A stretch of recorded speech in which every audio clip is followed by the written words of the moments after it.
So, the Kings of Battle update added a brand new American premium, and this is one that is really interesting because not that long ago, the US toyed around with different tank designs because the idea of a main battle tank really didn't exist yet.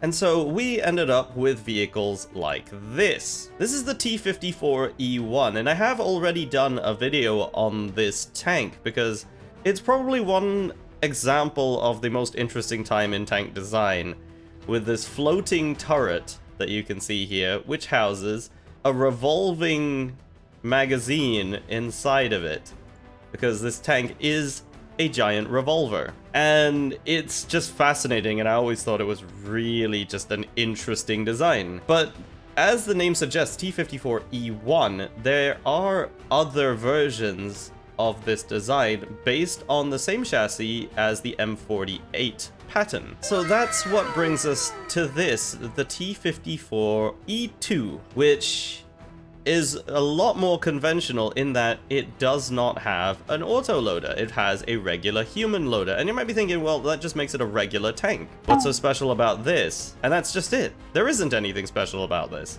It's a regular tank. And while it might resemble what would become in future stuff like the M60, in particular that Commander Cupola up there, you'll be glad that this isn't what ended up making it onto the field. So first things first, it has a little bit better vertical guidance than the E1 because it's not a floating turret. It has a regular gun mantlet, and the gun itself moves instead of the whole turret, so it has an extra degree of gun depression, and it can also elevate much higher. Other than that, it has pretty much the exact same things. So it fires the same selection of rounds, it has the T279 APDS, or if you're like me and you prefer heat, you have this, with 380mm of pen. But because it doesn't have the autoloader, two things have happened. It isn't at 8.0, it's at BR 7.7. And also, it reloads slower.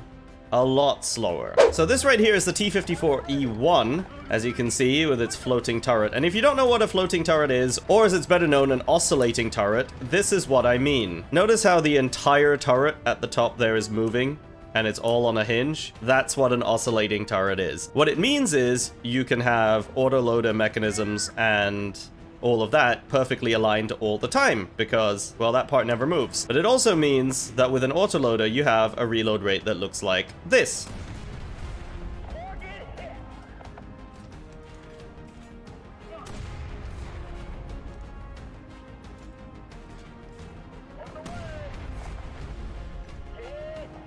So that's 3 targets hit in roughly 15 seconds.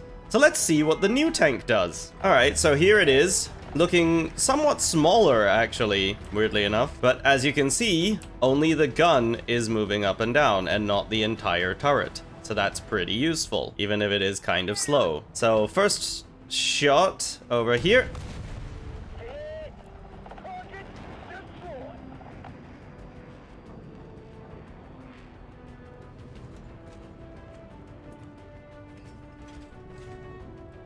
And again.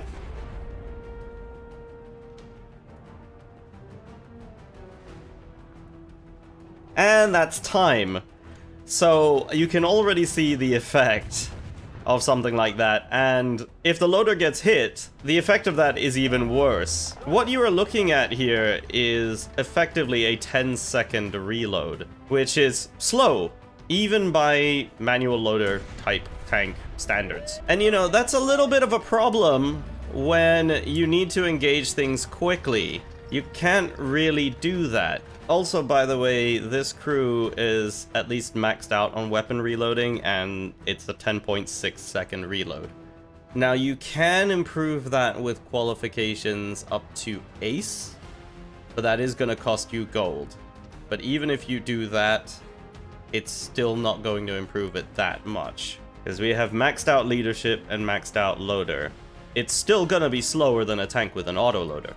But hey, that's what it says so on paper. How does this actually play? Alright, here we go. 7 vs 13, so a good chance to try out our gun depression. Although something tells me, with its rate of fire, I may be experiencing a different kind of gun depression. Also, if I sound a little weird, I'm still sick, unfortunately. So just like the E1, the E2 also does not have a stabilizer, and that's more likely an effect of the tank being a prototype than anything else, because I'm pretty sure this gun would not be impossible to stabilize. The E1, on the other hand, being an oscillating turret, is actually more difficult, physically, to do so. So, that one makes perfect sense. This one doesn't quite. But hey, that's what happens. Think of it sort of like as a M60, you know? Not the AOS, just the regular M60. Okay, well, there's somebody on the A point, and I can't quite see. I've lost them. Uh-oh. Where'd they go? I think they're definitely aware of me. Oh, hello.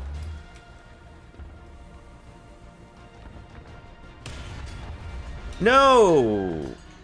Oh, that's bad. Okay, well that's dealt with something. Uh-oh. This is not good.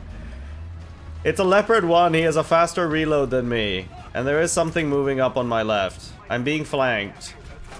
And I don't like it. I don't have the means to fight flanked. Come on, just a little bit closer. Just a little bit more. I can see you. Oh, well, my loader's out. Okay. So I'm in a really, really bad spot. Every time I move, I'm exposing myself to this leopard over here.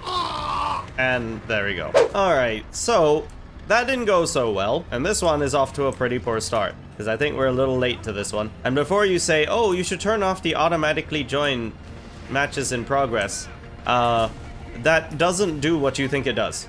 Because you can still join matches in progress even with that off. It just stops you from joining them after a certain amount of time. So, yeah, you can still join when they've started. So it really makes not much difference. But for what we're testing here today, I don't think it's going to matter. Because what we're finding out so far is exactly what we expected. The armor on this tank is atrocious. The hull's nothing to write home about because it's, well, it's an M48 hull. And the turret is cast at about 110-ish millimeters, which again is not much. Whoa! Oh, I hit him! I actually hit him! Damaged his engine. It's a term. Wait, drop artillery, quick. See, the problem is, this is where I would like to have smoke launchers, because they are actually useful in this scenario. When you are fighting 2v1, and you have terrible armor and rate of fire. I will say though, it's not all bad. It does at least have decent mobility. Like, you can actually get around quite well. I was hoping to get the jump on him, but that's not gonna happen when your ping is 230. Okay, so it's not gonna work if I just throw it at there and try different tactics. But what about using its gun depression? I mean, it has better gun depression, right? So let's try hull down and sniping and see if that goes any better. Oh, there's somebody. There we go. Okay, we got one. But then it's a 10-second reload. So you really do have to nail that first shot. Because if you don't, yeah, you're in a bit of trouble. I mean, sure, it's not as bad as like a KV2, but it's still a lot longer than I'd like. Alright, they got one all the way over there. Oh, that looks like a mouse. Isn't it? Is that not a mouse? Oh, it is. Oh, but he's showing his side. Oh, but he sees me. He sees me! Oh, I hit his gun barrel, really? The one thing you don't want to hit with heat. Gun barrels. Well, he knows where I am now, but then so does whoever's over there. Because there is somebody over there. I think that might be like a Tiger 2. And I got a nice, like, ridge line here, but, I mean, my gun depression's good, it's just not that good. I don't think any tank's gun depression is that good. There's also something in the valley over here. Oh, wait, where did the mouse... What? Oh, sneaky. Okay. Alright, let's try this. So I've swapped it around from heat to APDS. And we're gonna try a little bit of a medium range instead of trying anything long range. Maybe that'll work. It does seem to have the same sights as the E1, which of course means you don't have much zoom at all. I will say, it is lighter than its auto-loading cousin, so it is a little bit more maneuverable. You do feel that. It does accelerate a little bit more easily. Alright, quick peek. There's something there, and... Gotcha. I mean, it is only a little PBV, so can't really celebrate much with that. But I do feel like the APDS is a lot more effective than I remember. I seem to remember this having, like, really little pen and almost no spalling, but... Okay, risking it, we're going out. Same spot again. Nobody down there. But you know what, I guess it helps if you can get that first hit to really count like that. It kind of makes up for the fact that you have such a slow reload. Oh, there's somebody down there. Oh, that's a mouse. There's a mouse in the house. What's the pen on this APDS? 434 max. That's not bad. I might actually be able to pen that mouse. Because I know the heat round goes through the side like nobody's business. I'm just gonna go up this way, because we do have somebody right on the point here. That sounds like something pretty big, though. Could it be a mouse? It is a mouse. Hello, mouse. This is where I probably should be using my heat rounds, right? Come on. Here we go. We're down here. There we go. I don't know if I should have actually just been using my heat there. Is that another mouse? No, it's not. Come on. There we go. Reload it. And... Oh, that's all of his turret crew out. I guess it's not really a turret crew if there's no turret, right? Because that's a tank destroyer. What is that? It looks like a Ferdinand. Okay, we're gonna go here. He's pointing his gun at me. I don't like that. Oh, I just hit the same spot again. Oh, that's not what I needed to do. I'm kind of wasting shots here. There we go. Alright, back to APDS. I will say, it is a bit of work, this. A little bit more than I'd like. Hello, what are you doing? It's a Vidar! Oh no, I didn't get his gunner. No, you go away. I'm gonna drop artillery on you. Artillery, the artillery! Is there anybody coming up behind me? Wait, where is he? Is he back in that little alleyway again? No! There we go.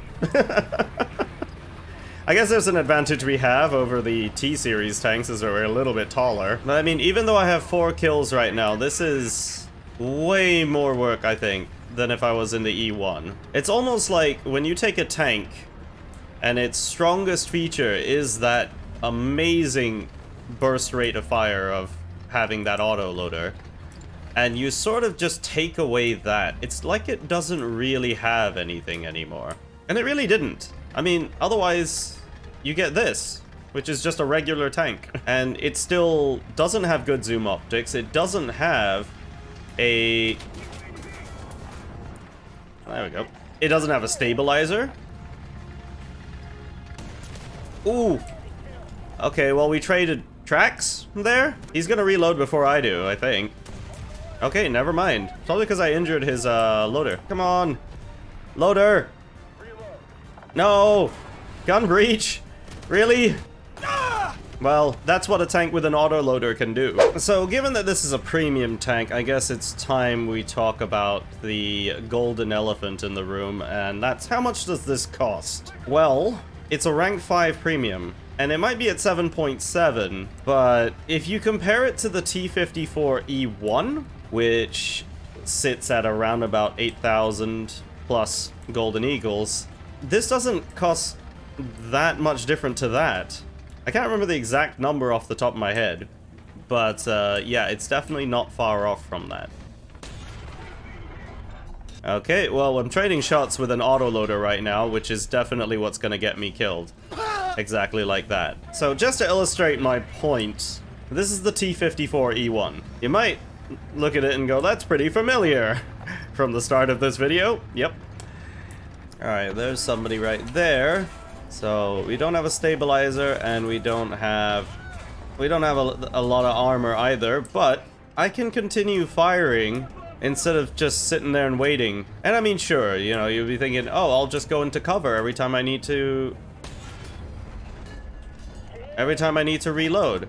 Well, you don't always have that luxury, because what if you get your driver knocked out? Now it's a slugfest. And you see just how quick that reload is. And this tank that I'm driving here right now costs 8,560 gold. How much does the E2 cost?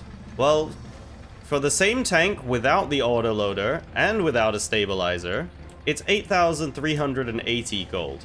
Literally 200 golden eagles difference. And at that point, it's really, really not worth it. If you've got that kind of money, if you've got that kind of golden eagle stashed around, I honestly could not recommend you get anything other than this tank right here. The T54E2. The tank I've been comparing it to this entire time is the better tank to buy. Because you not only get the same gun, and same ammo, and same hull, you get something that can fire this fast. And yes, I am doing this on purpose just to demonstrate how many shots I can put down range. I could have actually killed that Type 59 with one shot with the heat, but it was more entertaining to show how quickly I can just pummel him without him doing anything about it. Right, I should probably repair my breach.